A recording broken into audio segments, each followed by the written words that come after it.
থকাৰ বাবে ধন্যবাদ ষ্টুডিঅত মই নিজৰা দিবলাইছো এই মুহূৰ্তৰ এক অত্যন্ত গুৰুত্বপূৰ্ণ খবৰ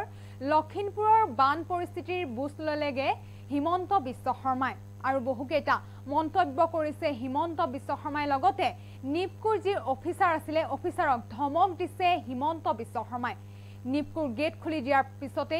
খিলঞ্জিয়াৰ মাজত খিলঞ্জিয়াসকল বিপদত পৰিছিল আৰু হাহাকাৰ পৰিস্থিতি হৈছিল তাৰ বাবে এতিয়া হিমন্ত বিশ্ব শৰ্মা লখিমপুৰত গৈ বানাকান্ত সকলক বুজ লৈছে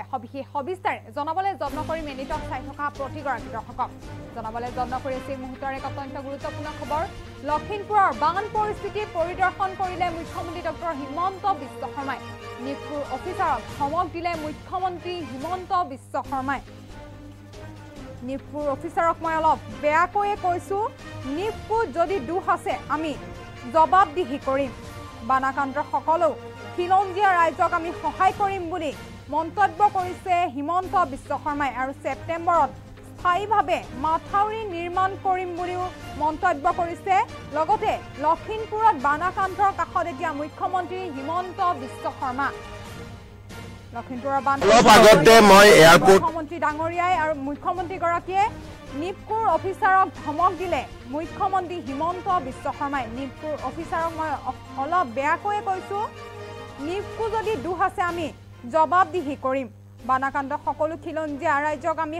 সহায় কৰিম ছেপ্টেম্বৰত স্থায়ীভাৱে মাথাউৰি নিৰ্মাণ কৰিম আৰু লখিমপুৰত বানাকান্তৰ কাষত মুখ্যমন্ত্ৰী হিমন্ত বিশ্ব শৰ্মা আজি লখিমপুৰত উপস্থিত হৈছেগৈ মুখ্যমন্ত্ৰী হিমন্ত বিশ্ব শৰ্মা তাত গৈ বানাকান্তৰ সকলৰ বুজ লৈছে মুখ্যমন্ত্ৰী হিমন্ত বিশ্ব শৰ্মাই কাৰোবাৰ নিজৰ ঘৰখন উটুৱাই নিছে বানে কাৰোবাৰ আকৌ পানীৰ তলত ডুব গৈছে ঘৰদুৱাৰ সেইবাবে হিমন্ত বিশ্ব শৰ্মা গৈ উপস্থিত হৈছেগৈ লখিমপুৰত আৰু নিপকুৱে যি গেট খুলি দিয়াৰ ফলত বিপদত পৰিছিল খিলঞ্জিয়া তাৰ পাছতে এতিয়া মুখ্যমন্ত্ৰী হিমন্ত বিশ্ব শৰ্মা তাত গৈ উপস্থিত হৈছেগে বানৰ সকলো বানাকান্তসকলক বুজ লৈছে এতিয়া হিমন্ত বিশ্ব শৰ্মাই তেওঁলোকে হেৰুৱা ঘৰ কিতাপ আদি বানাকান্তসকলক যোগান ধৰাৰ কথা দিছে মুখ্যমন্ত্ৰী হিমন্ত বিশ্ব শৰ্মাই আৰু লগতে নিপকুৰ অফিচাৰক ধমক দিলে মুখ্যমন্ত্ৰী হিমন্ত বিশ্ব শৰ্মাই নিপকুৰ অফিচাৰক মই অলপ বেয়াকৈ কৈছো বুলি মন্তব্য প্ৰকাশ কৰিছে লগতে কৈছে নিপকুৰ যদি দুখ আছে আমি জবাবদিহি কৰিম বানাকান্ত সকলো খিলঞ্জিয়া ৰাইজক আমি সহায় কৰিম ছেপ্টেম্বৰত স্থায়ীভাৱে মাথাউৰি নিৰ্মাণ কৰাৰ কথা উল্লেখ কৰিছে লখিমপুৰৰ বানাকান্তৰ কাষত মুখ্যমন্ত্ৰী হিমন্ত বিশ্ব শৰ্মা আমাৰ ওচৰত মন্তব্য আছে আমি মন্তব্য শুনাই ল'ব বিচাৰিছো মই এয়াৰপোৰ্টত নেপকুৰ অফিচাৰখিনিৰ লগতো কথা পাতিছো আৰু তেওঁলোকক মই অলপ বেয়াকৈয়ে কৈছো গোটেই বিষয়টোত আমি এটা তদন্ত কৰিম যদি নেপকুৰ দুখ আছে তেতিয়াহ'লে নেপকুকো আমি জবাবদিহি কৰিম সকলোকে সহায় কৰিম যিমানখিনি মানুহৰ ক্ষতি হৈছে এইখিনি আমাৰ খিলঞ্জিয়া থলুৱা মানুহ গতিকে যিমানৰ ক্ষতি হৈছে সকলোকে সহায় কৰিম আপোনালোকে এইটোৱে বুজক যে মই লগে লগে ইয়াতে আহি গৈছো কিহৰ কাৰণে যে মোৰ নিজৰ এটা মনত টিভিত দেখিয়ে মোৰ বেয়া লাগিছে মই লগে লগে ৰাইজৰ মাজত আহিছো ৩-৪জনকৈ আমি মন্ত্ৰীৰ লগত আহিছো গতিকে আমি দুখীয়া মানুহখিনিক সহায় কৰাটো আমাৰ দায়িত্ব আৰু আমি সহায় কৰিম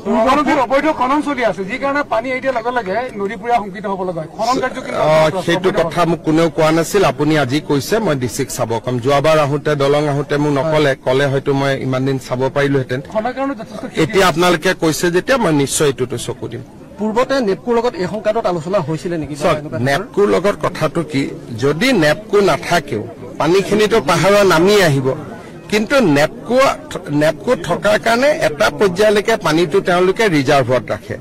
আজি মই তেওঁলোকক সেইটোৱে কৈছো যে ৰিজাৰ্ভটো বহুত ডাঙৰ হ'ব দি একেলগে যদি এৰি দিয়ে সেইটো এটা ডাঙৰ জলবোমা টাইপ হৈ যায় এই বিষয়টো তেওঁলোকৰ লগত আৰু অলপ সিৰিয়াছলি পাতিম 2017-18 এনেকুৱা হওঁতে মই নিজে আহিছিলো নেপকুটো গৈছিলো যোৱা কেইবছৰমান ভালে আছিলে এইবাৰ আকৌ এটা পৰিৱেশ হ'ল আমি আলোচনা কৰি তাৰ সমাধান এটা উলিয়াব যত্ন কৰিম ইতিমধ্যে অৱগত যে নেপকুৱে যেতিয়া পানী এৰিলে আমাৰ এই যিটো মথাউৰি 1979 চনত বনোৱা হৈছিলে এই মথাউৰিটো ভাঙি যায় আৰু আমতলা নগৰ এই গাঁৱৰ বহুত ৰাইজ ক্ষতিগ্ৰস্ত হয় গম পোৱাৰ লগে লগে মই মন্ত্ৰী ৰনোজ পেগুকো পঠিয়াইছিলো বিধায়ক মানৱ ডেকাও আহিছিলে আৰু আজি মই কেশৱ মহন্ত পীযুষ হাজৰিকা আমি সকলো ইয়াতে আহিলো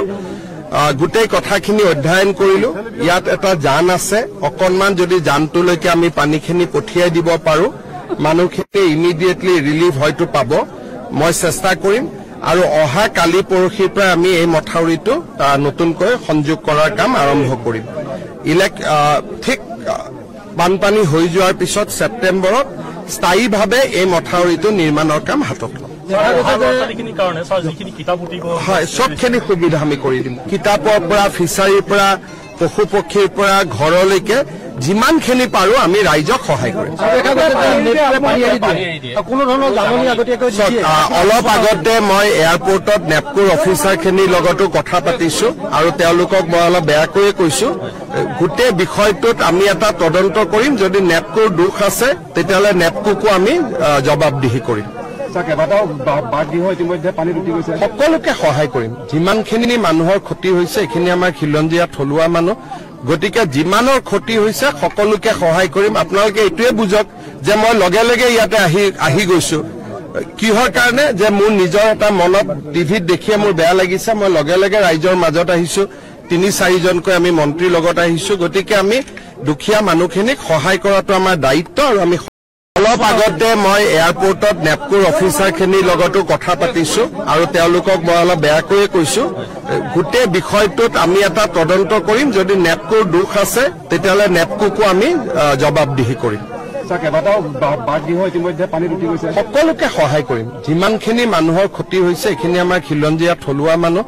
গতিকে যিমানৰ ক্ষতি হৈছে সকলোকে সহায় কৰিম আপোনালোকে এইটোৱে বুজক যে মই লগে লগে ইয়াতে আহি গৈছো কিহৰ কাৰণে যে মোৰ নিজৰ এটা মনত টিভিত দেখিয়ে মোৰ বেয়া লাগিছে মই লগে লগে ৰাইজৰ মাজত আহিছো ৩-৪জনকৈ